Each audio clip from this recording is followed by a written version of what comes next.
بسم الله الرحمن الرحيم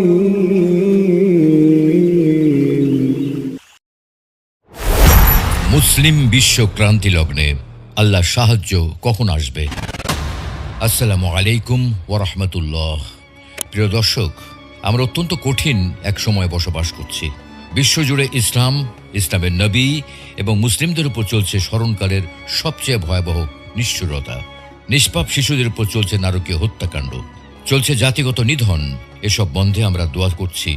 পৃথিবীর সর্বত্র চলছে বিক্ষোভ ও প্রতিবাদ, কিন্তু কিছুতেই যেন কিছু হচ্ছে না। তাহলে প্রতিকার কি? সব আশা যখন শেষ, তখন আমরা অপেক্ষা করছি মাতা নাসরুল্লাহ, কখন আসবে আল্লাহর সাহায্য। এ নিয়ে আজ আমাদের বিশেষ আয়োজন, তাই শেষ পর্যন্ত আমাদের সাথেই থাকুন। সুপ্রিয় দর্শক, মুসলিমদেরকে অনুধাবন করতে হবে আল্লাহ শুধু তখনই মুমিনদেরকে সাহায্য করবেন যখন তারা তার আনুগত্য করবে, তার কাছে সাহায্য ও ক্ষমা প্রার্থনা করবে। আর যদি তারা অস্বীকৃতি জ্ঞাপন করতে থাকে, সেক্ষেত্রে আল্লাহ তাদেরকে অপমানিত করতে থাকবেন। রাসূলুল্লাহ সাল্লাল্লাহু আলাইহি ওয়াসাল্লাম বলেছেন, যখনই তোমরা আল ইনাহ তথা এক ধরনের সুদের মাধ্যমে লেনদেন করবে, গরুর লেজ ধরে থাকবে, কৃষিকাজ নিয়ে সন্তুষ্ট থাকবে আর জিহাদকে পরিত্যাগ করবে, তখন আল্লাহ তোমাদের উপর অবমাননাকর শাস্তি প্রেরণ করবেন। তিনি তা অপসারণ করবেন না যতক্ষণ না তোমরা তোমাদের দ্বীনের প্রতি ফিরে যাবে। এই হাদিসে আমরা সেই কারণগুলো দেখতে পাই যেগুলো মুসলিমদের উপর আল্লাহর আযাব নামিয়ে আনে, এবং এর পাশাপাশি আমরা সেগুলোর প্রতিকারও দেখতে পাই। আর তা হলো হুবহু সেই দিনে প্রত্যাবর্তন করা যা নবী সাল্লাল্লাহু আলাইহি ওয়াসাল্লামের জীবদ্দশায় প্রতিষ্ঠিত ছিল। তাই প্রথমত আমাদের জিহাদ সম্পর্কে জানা দরকার। জিহাদ হলো দুই প্রকার। প্রথমত সেই জিহাদ যার মাধ্যমে মুসলিমদের পরিশুদ্ধি, আকিদা, আখলাক, দিন ও দুনিয়ার সংস্কারকে বোঝানো হয়। ইলম ও আমল বিষয়ক তারবিয়াও এর অন্তর্ভুক্ত। এই ধরনের জিহাদ হলো জিহাদের ভিত্তি এবং এর মেরুদণ্ড। আর এর উপর প্রতিষ্ঠিত হয়েছে দ্বিতীয় প্রকার জিহাদ, যে জিহাদের উদ্দেশ্য হলো তাদেরকে প্রতিহত করা যারা ইসলাম ও মুসলিমদের বিরুদ্ধে সীমা লঙ্ঘন করে। ইবনুল কাইয়িম রহিমাহুল্লাহ বলেছেন, দলিল, প্রমাণ ও কথা দিয়ে জিহাদ করা তলোয়ার, তীর ও বর্ষা দিয়ে জিহাদ করার চেয়ে উত্তম। নিশ্চয়ই মানুষের আকীদা বিশ্বাসে যে বিকৃতি প্রকাশ পেয়েছে তার বিরুদ্ধে সংগ্রাম করা কাফিরদের বিরুদ্ধে সংগ্রাম করার চেয়ে অগ্রাধিকার পাবে। এর কারণ হলো একমাত্র আল্লাহর ইবাদত করা, তার প্রতি ঈমান আনা এবং আল্লাহ ও তার রাসূল সাল্লাল্লাহু আলাইহি ওয়াসাল্লামের আনুগত্য করার ভিত্তিতে আল্লাহ মুমিনদেরকে সাহায্য করে থাকেন। আর আল্লাহ কেবল যোগ্য ব্যক্তিদেরকে তার অনুগ্রহ ও নিয়ামত প্রদান করেন, যা বিকৃত আকীদা বিশ্বাস, অবাধ্যতা ও পাপের দরুন অপসারিত হয়। আল্লাহ তাআলা পবিত্র কোরআনে বলছেন, ইন্নাল্লাহা লা ইউগাইয়িরু মা বিকওমিন হাত্তা ইউগাইয়িরু মা বিআনফুসিহিম ওয়া ইযা আরাদাল্লাহু বিকওমিন সুআন ফালা মারাদ্দা লাহু ওয়া মা লাহুম মিন দুনিহি মিন ওয়াল। নিশ্চয়ই আল্লাহ কোন সম্প্রদায়ের অবস্থা পরিবর্তন করেন না যতক্ষণ না তারা নিজেদের অবস্থা নিজেরা পরিবর্তন করে। যদি কোনো সম্প্রদায় সম্পর্কে আল্লাহ অশুভ কিছু ইচ্ছা করেন, তাহলে তা রদ করার কেউ নেই এবং তিনি ব্যতীত তাদের কোনো অভিভাবক নেই। মুসলিমরা তাদের পরিবার, জানমাল, সন্তান, নির্বাসন, চরম ভীতি ও সংকীর্ণ জীবন দিয়ে পরীক্ষিত হবে। মহান আল্লাহ বলেন, إذ جاءوكم من فوقكم ومن أسفل منكم وإذ زاغت الأبصار وبلغت القلوب الحناجر وتظنون بالله الظنونا هنالك ابتلي المؤمنون وزلزلوا زلزالا شديدا। যখন তারা তোমাদের কাছে এসেছিল তোমাদের উপরের দিক থেকে এবং তোমাদের নিচের দিক থেকে, তখন তোমাদের চোখগুলো বিস্ফোরিত হয়েছিল এবং তোমাদের প্রাণ হয়ে পড়েছিল কণ্ঠাগত। আর তোমরা আল্লাহ সম্বন্ধে নানা রকম ধারণা পোষণ করছিলে। তখন মুমিনগণ পরীক্ষিত হয়েছিল এবং ভীষণ কম্পনে প্রকম্পিত হয়েছিল। কিন্তু মহান আল্লাহ আমাদের জানিয়েছেন, যতক্ষণ পর্যন্ত আমরা ধৈর্য ধারণ করব, হিদায়াতের অনুসরণ করব এবং আল্লাহ ও তার রাসূলের আনুগত্য করব, ততক্ষণ আল্লাহর সাহায্য আসতেই থাকবে। এই প্রসঙ্গে আল্লাহ তাআলা বলেন, আম হাসিবতুম আন তাদখুলুল জান্নাতা ওয়ালাম্মা ইয়াতিকুম মাসালুল লাযীনা খালাউ মিন ক্বাবলিকুম مستهم البأساء والضراء وزلزلوا حتى يقول الرسول والذين آمنوا معه متى نصر الله ألا إن نصر الله قريب। নাকি তোমরা মনে করো তোমরা জান্নাতে প্রবেশ করবে, অথচ এখনো তোমাদের কাছে তোমাদের পূর্ববর্তীদের মতো অবস্থা আসেনি? দরিদ্রতা ও দুর্দশা তাদেরকে স্পর্শ করেছিল এবং তারা এত ভীষণভাবে প্রকম্পিত হয়েছিল যে রাসূল নিজে ও তার সঙ্গে থাকা ঈমানদারেরা বলে উঠেছিল, আল্লাহর সাহায্য কখন আসবে? জেনে রেখো, নিশ্চয়ই আল্লাহর সাহায্য নিকটবর্তী। খাব্বাব ইবনু আরাত রাদিয়াল্লাহু তাআলা আনহু বলেছেন, আমরা রাসূলুল্লাহ সাল্লাল্লাহু আলাইহি ওয়াসাল্লামের কাছে অভিযোগ করলাম, তিনি তখন কাবার ছায়াতলে চাদরকে বালিশ বানিয়ে বিশ্রাম নিচ্ছিলেন। আমরা তাকে বললাম, আপনি কি আমাদের জন্য আল্লাহর নিকট সাহায্য চাইবেন না? আপনি কি আমাদের জন্য আল্লাহর নিকট দোয়া করবেন না? তিনি বললেন, তোমাদের পূর্ববর্তী জাতিদের মাঝে এমন লোক ছিল যার জন্য মাটিতে একটি কূপ খনন করা হতো এবং একটি করাত এনে সেটা তার মাথায় রেখে তাকে দুভাগ করা হতো। এরপরেও সেটা তাকে তার দিন থেকে বিচ্যুত করেনি। লোহা চিরুনি দিয়ে একজন লোকের হাড় থেকে মাংস ও ধমনী চিরে ফেলা হতো, এরপরেও সেটা তাকে তার দিন থেকে বিচ্যুত করেনি। আল্লাহর কসম, এই দিন বিজয়ী হবে। এমনকি কোন মুসাফির সানা থেকে হাদ্রামাউত পর্যন্ত যাত্রা করবে, অথচ সে আল্লাহ ছাড়া আর কাউকে ভয় করবে না, অথবা এটাও ভয় করবে না যে কোনো নেকড়ে তার ভেড়াটি ছোঁ মেরে নেবে। তবে নিশ্চয়ই তোমরা হলে তরাপ্রবণ জাতি। এটি এমন একটি সময় ছিল যখন আল্লাহ মুমিনদেরকে কঠিন মুসিবত দিয়ে পরীক্ষা করেছিলেন, আর সে কারণে তারা আল্লাহর রাসূলের কাছে দিক নির্দেশনা চেয়েছিলেন। সুতরাং আমাদের যা করণীয় আমরা তা উল্টোটা করতে পারি না।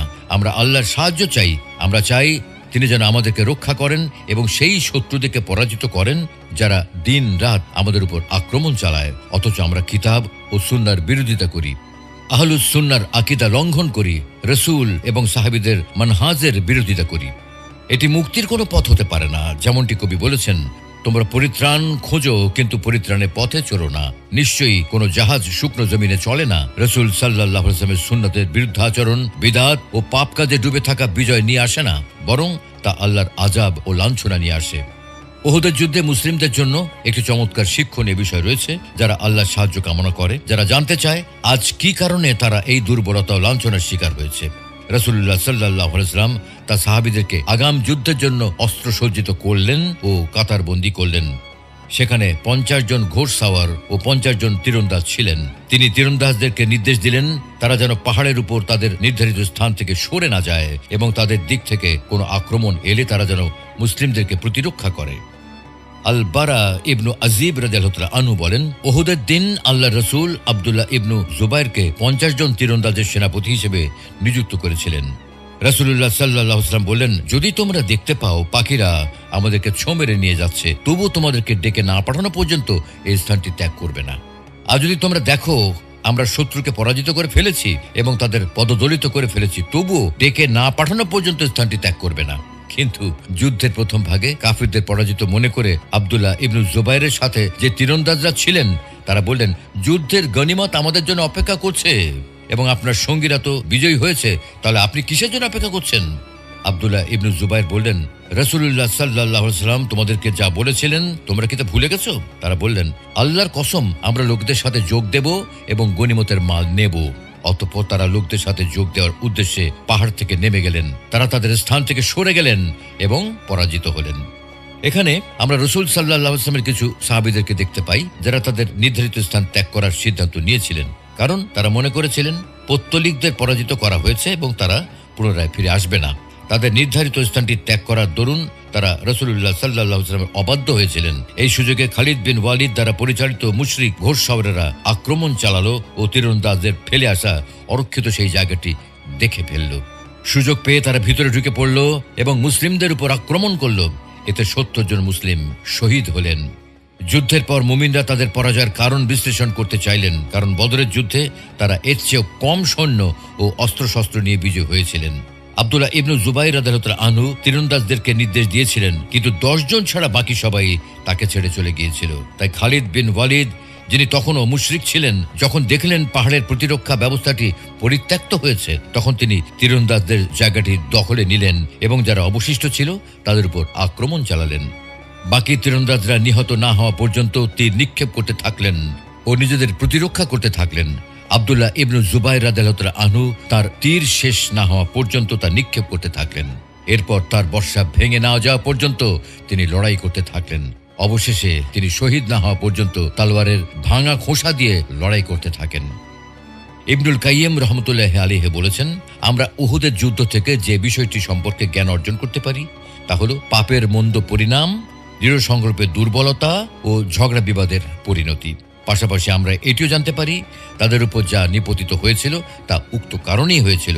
সুতরাং যখন তারা রাসূল সাল্লাল্লাহু আলাইহি ওয়াসাল্লামের অবাধ্য হওয়ার দরুন এবং বিবাদ ও সাহস হারিয়ে ফেলার কারণে শাস্তি ও পরাজয় আস্বাদন করলেন, এরপর থেকে তারা সে মাধ্যমগুলোর ব্যাপারে সবচেয়ে সতর্ক, সজাগ ও মনোযোগী হয়ে উঠলেন, যেগুলো আল্লাহর পক্ষ থেকে লাঞ্ছনা নিয়ে আসে। এ থেকে বোঝা যায় আল্লাহ ও তার রসুলের অবাধ্য হওয়ার কারণে মুসলিমদের থেকে বিজয় ছিনিয়ে নেওয়া হয়েছিল। সুতরাং আমাদের বর্তমান যুগের মুসলিম উম্মাহ আর কি আশা করে? এমন অনেক মুসলিম আছে যারা কোনো পরোয়া ছাড়াই অন্যদের উপর অত্যাচার করে, একে অপরকে ধোঁকা দেয় এবং ব্যভিচার ও অশ্লীল যৌনাচার, মিথ্যাচার, চুরি, মদপান, জুয়া ও গীবতের মতো বড় বড় পাপে লিপ্ত হয়। এমনও মুসলিম আছে যারা সুদের ব্যবসা করে, পর্নোগ্রাফি দেখে। এমন নারীরা আছে যারা হিজাব পরিত্যাগ করে, গান শোনে এবং সিনেমা ও টিভি শোতে আসক্ত। আর এই তালিকাটি অফুরন্ত। তারা কি সত্যি বিশ্বাস করে যদি তাদের অবস্থা এরকম থাকে তবে আল্লাহ তাদের বিজয় দেবেন বা তাদের উপর থেকে এই লাঞ্ছনা তুলে নেবেন? এসব পাপাচারের চেয়ে আরো ভয়ঙ্কর বিষয় হলো আমাদের যুগে এমন লক্ষ লক্ষ মুসলিম আছে যারা দিনের মূল ভিত্তি সম্পর্কে কিছু জানে না। তারা তো এটি অধ্যয়ন করেই না, বরং বেশিরভাগ ক্ষেত্রে কোরআন, সুন্নাহ ও সাহাবায়ে কেরামের মানহাজের বিরুদ্ধে আচরণ করে এবং নিজস্ব দলমতের বিশ্বাস নিয়ে মত্ত থাকে। এই উম্মতের মাঝে এমন লক্ষ লক্ষ লোক আছে যারা মৃতদের কবরে গিয়ে ডাকে এবং নবী সাল্লাল্লাহু আলাইহি ওয়াসাল্লামের জন্মদিন উদযাপন করে, কবরের উপর মাজার নির্মাণ করে এবং গণক ও জ্যোতিষীদের দ্বারস্থ হয়। এই অবস্থায় তারা কি সত্যিই আল্লাহর সাহায্য কামনা করে? তাদের এই বাতিল আকীদা ও বদ আমলগুলো আল্লাহর পক্ষ থেকে লাঞ্ছনা ও মুসলিমদের উপর কাফেরদের বিজয় নিয়ে আসে। যতদিন পর্যন্ত মুসলিমরা কোরআন, সুন্নাহ, সালাফদের মানহাজ, আকীদা ও উত্তম আখলাকের বিরোধিতা করবে, ততদিন তাদের জীবন, সম্মান, ভূমি ও সম্পদ ইসলাম ও মুসলিমদের শত্রুদের দ্বারা লঙ্ঘিত ও শোষিত হবে। রাসূলুল্লাহ সাল্লাল্লাহু আলাইহি ওয়াসাল্লাম বলেছেন, অচিরেই বিজাতীয়রা তোমাদের বিরুদ্ধে একে অপরকে আহ্বান করবে এবং ঐক্যবদ্ধ হবে, যেমন কাউকে খাবারের জন্য আহ্বান করা হয়। একজন বলল, এটা কি সেই সময় হবে যখন আমাদের সংখ্যা কম হওয়ার কারণে হবে? তিনি বললেন, বরং তখন তোমরা সংখ্যা অনেক হবে, কিন্তু তোমরা হবে স্রোতে ভেসে যাওয়া আবর্জনার মতো। আল্লাহ তোমাদের শত্রুদের অন্তর থেকে তোমাদের প্রতি ভীতি তুলে নেবেন আর তোমাদের অন্তরে আল ওয়াহান সঞ্চার করবেন। একজন বলল, হে আল্লাহর রাসূল, আল ওয়াহান কি? তিনি বললেন, দুনিয়ার প্রতি ভালোবাসা ও মৃত্যুকে ঘৃণা করা। সুতরাং ব্যক্তিগত পর্যায়ে একজন মুসলিম যে সত্যিকার অর্থে নিজের ভালো চায়, তাকে অবশ্যই মন্দ সাহচর্য ও গুনাহের মজলিস থেকে দূরে থাকতে হবে। যেখানে আল্লাহকে অমান্য করা হয়, তার আয়াত ও নিদর্শনগুলোকে অবজ্ঞা করা হয় ও প্রবৃত্তির অনুসরণ করা হয়। মুসলিমদের উচিত নিজ নিজ জ্ঞান ও সামর্থ্য অনুযায়ী ভালো কাজের আদেশ করা ও মন্দ কাজ থেকে নিষেধ করা। সংশোধন শুরু হয় নিজেকে দিয়ে, এরপর নিজ পরিবার, আত্মীয় স্বজন, প্রতিবেশী ইত্যাদি এভাবেই দাওয়া প্রতিষ্ঠিত হয়। পবিত্র কোরআনে আল্লাহ বলছেন, তোমরাই হলে সর্বোত্তম উম্মত, মানব জাতির কল্যাণের জন্য তোমাদের উদ্ভব ঘটানো হয়েছে। তোমরা সৎ কাজের আদেশ দাও ও মন্দ কাজ থেকে নিষেধ করো এবং তোমরা আল্লাহর উপর বিশ্বাস স্থাপন করো। সুপ্রিয় দর্শক, আজ ফিলিস্তিন সহ সমগ্র বিশ্বে মুসলিমদের সাথে যা ঘটছে তা অবশ্যই এই উম্মার জন্য একটি পরীক্ষা। আপনি যখন জানেন আপনার প্রতিবেশী শক্তিতে সুসজ্জিত, সামরিক শক্তির দিক থেকে সর্বাধুনিক প্রযুক্তি সমৃদ্ধ, যুদ্ধের অজুহাত খুঁজছে এবং আপনি এটাও জানেন তাদের বিতাড়িত করার ক্ষমতা আপনার নেই, এই অবস্থায় আপনাকে বিচক্ষণ হতে হবে। নেপথ্য কারণগুলো জানতে এবং বুঝতে হবে, কারণ এলোমেলো আক্রমণ কোনো সমাধান বয়ে আনবে না, বরং ব্যাপক ক্ষতি ডেকে আনবে। তাই এই অবস্থায় আমাদেরকে প্রজ্ঞার পরিচয় দিতে হবে। উম্মার বর্তমান অবস্থা, দুর্বলতার কারণ এবং গৌরব পুনরুদ্ধারের উপায় সম্পর্কে ভালোভাবে জানতে ও বুঝতে হবে। কার্যকর উপায় খুঁজে বের করতে হবে। আর হ্যাঁ, ক্ষতিগ্রস্ত ভাই বোন সহ তাদের পরিবারকে অবশ্যই সাহায্য করতে হবে, যেমন চিকিৎসা, খাদ্য, আশ্রয়, অনুদান সহ সকল মানবিক অনুদান প্রেরণের বৈধ খাতে তাদেরকে সাহায্য করতে হবে। আপনি যদি উম্মার কল্যাণ চান, তাহলে এটি বর্তমান প্রেক্ষাপটে কার্যকর উপায়। আপনাকে বিচক্ষণ হতে হবে। শত্রুর প্রতিক্রিয়া কেমন হতে পারে তা অনুমান করতে হবে, কারণ যতবারই এই জুলুম অত্যাচার আঘাত হানে, আর অত্যাচারীরা আক্রমণ করে, নিরীহ মানুষজনই সবচেয়ে বেশি ক্ষতিগ্রস্ত হয়। মসজিদ ও বাসস্থানগুলো উড়িয়ে দেওয়া হয়, স্কুল হাসপাতাল ধ্বংস করা হয় এবং তাদের সন্তানরা প্রজন্মের পর প্রজন্ম ধরে নিধন হতে থাকে। আমরা আল্লাহর কাছে প্রার্থনা করি তিনি যেন তাদেরকে সাহায্য করেন, তাদের প্রতি দয়া করেন, অন্যায়কারীদের হেদায়েত দান করেন, বিশ্বের সর্বত্র মুসলিমদের সাহায্য করেন। आमीन। ये काबा जिसे कहते हैं हम, मेरे रब की बड़ी निशानी है।